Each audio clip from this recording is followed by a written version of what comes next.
Surgery म्हटल्याबरोबरच अंगावर काटे येतात. प्रत्येक जण सर्जरीला घाबरतो. तर प्लास्टिक सर्जरी करून घ्यायच्या आधी पेशंटला कम्फर्टेबल करण्यासाठी आम्ही काय करतो? तर पेशंटला कम्फर्टेबल करण्यासाठी पहिले तर आपण पेशंटना सेफ्टी कशी बाळगतो आपण, किंवा आपल्या सर्जरीच्या जर्नीमध्ये काय काय सेफ्टी प्रोसिजर्स आपण करतोय, काय काय सेफ्टी प्रिकॉशन्स घेतोय, या सर्व गोष्टी आपण पेशंटना एक्सप्लेन करतो. आपल्या हॉस्पिटलमध्ये आपण जे कोणतेही प्रोसिजर करतो हे सगळे मॉड्युलर ऑपरेशन थिएटरमध्ये करतो. आपल्याकडे हाय एंड सेफ्टी इक्विपमेंट्स आहेत, ज्याच्यामध्ये व्हेंटिलेटर आहे, ॲनेस्थेशियाचं वर्कस्टेशन आहे, लेटेस्ट कॉटरी मशीन्स आहेत, लेझर्स आहेत, मायक्रोस्कोप आहे.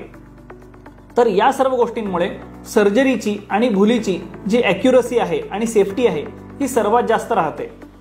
एवढंच नव्हे तर आपल्या स्टाफला आपण पिरियॉडिकली ट्रेन करतोय आणि कॉम्प्लिकेशन्स होऊ नये यासाठी काय केलं पाहिजे, किंवा कॉम्प्लिकेशन व्हायला सुरू झाली तर लवकरात लवकर ती आयडेंटिफाय करणे आणि त्याचा तिथेच मिटिगेट करण्यासाठी जे काही करावं लागेल याची आपण रेग्युलर ट्रेनिंगसुद्धा आपल्या स्टाफला देतोय. दुखणं हे सर्वात भीतीदायक असतं माणसाला. तर त्याच्यामुळे कोणत्याही प्रोसिजरमध्ये पेन हे कमीत कमी राहावं ह्याची आम्ही काळजी घेतो. तर यासाठी आपण ॲनेस्थेटिक क्रीम्स वापरतो, ॲनेस्थेटिक लोशन्स वापरतो आणि ॲनेस्थेटिक जेल्स वापरतो, जेणेकरून ज्या आपण सुया टोचतोय तर त्यासुद्धा आपल्याला कमीत कमी त्याचा त्रास व्हावा याची आपण पूर्णपणे काळजी घेतो.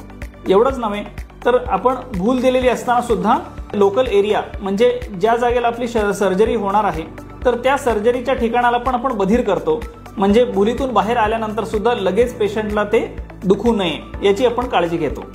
तर या सर्व काळजी घेऊन आपण पेशंटला आश्वस्त करतो की ही सर्जरी सेफली आपण करतोय आणि त्याचबरोबर जो दुखणं आहे किंवा जो त्रास आहे तो कमीत कमी राहील याची आपण पूर्णपणे काळजी घेतोय.